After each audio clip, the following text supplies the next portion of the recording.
Hello and welcome back to another FC24 player review. Today's player review is the brand new Future Stars icon, Frank Rijkaard, so let's get into it. As always, I start off with the team and you can see it on the screen. It's a 4-2-4 Premier League, Super League, Eredivisie icon hybrid. Now, I actually really enjoyed using this team. It was really good, really balanced. As you can see, Rijkaard, I was playing him as a centre mid. You can also play him as a centre back or a CDM, but for me, I felt like playing him as a centre mid just because it's a little bit easier to review, and also personally I think his stats actually suit that of a centre mid. So with that being said, let's look at my stats after my 3 Rivals games.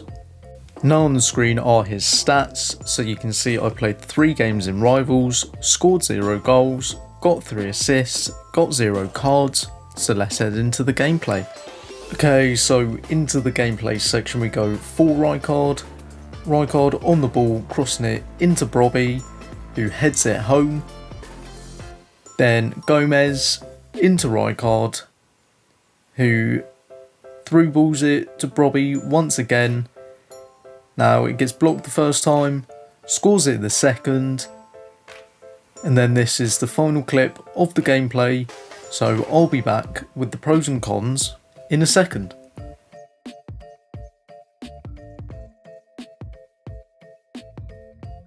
Okay, so now that you've seen the gameplay, moving on to the pros for Rijkaard.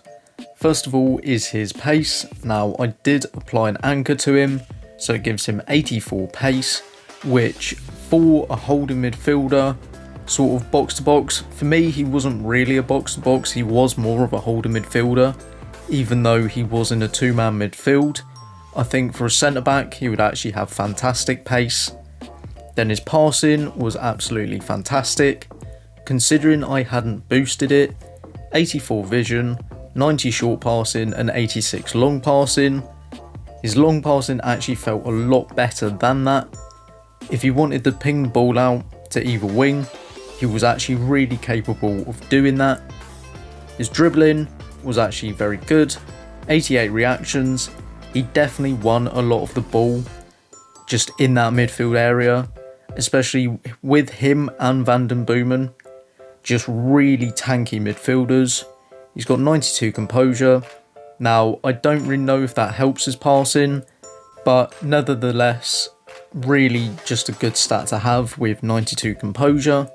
Defending was absolutely incredible.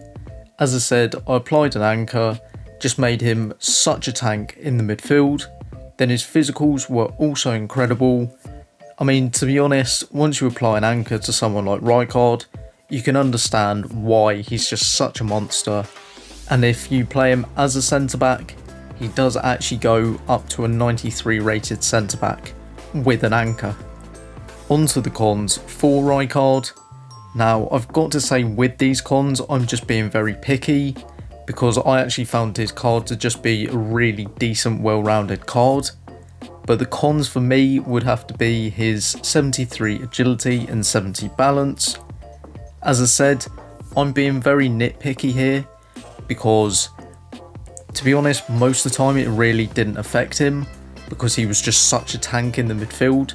But there were times where he does turn like a truck, so if you did play him as a centre back, then possibly it may become an issue against the high agility and balance attackers.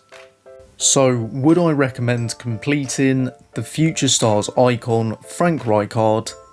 And in my opinion, it's a maybe. Now the reason I say that is, for me personally, I think he's a fantastic card to just have in the club. Now it's mainly down to the fact that he has great versatility, because he can play as a centre back, CDM and centre mid. He's just incredibly versatile. So the way I look at this card is, maybe he starts off in your midfield, but say you're playing champs, you get your centre back sent off, you know that he's going to be able to drop into centre back and do an absolutely smashing job. because of his combination of pace, defending and physical, just makes him such a good defender. But he does also have the positives of really good passing and quite good dribbling. He does lack skill moves, so for a lot of people it would probably put people off, but he does have 4-star weak foot, which in my opinion is definitely good enough. He does have the mostly lengthy run type, which is a bit meh. Controlled lengthy and lengthy are far better, but this SBC is coming in at around 270,000 coins. If you have the fodder, I think you should complete him. If you don't, then I think because he's there for, I believe, 59 days, you should try and get him because he is so versatile. And for me, that is the biggest point of this card. Because you can use him in so many positions, he just adds that little bit more value than most cards on this game. And the defending and physical alone just makes him one of the best holding mid / defenders on the game.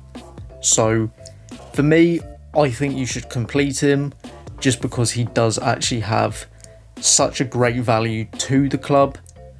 But if you don't want to, then I wouldn't say it's a massive you're going to miss out and regret not completing this SBC. I'd like to thank you for watching this review. If you did enjoy it, drop a like, hit that subscribe button if you're new, but for now, I'll see you in the next one.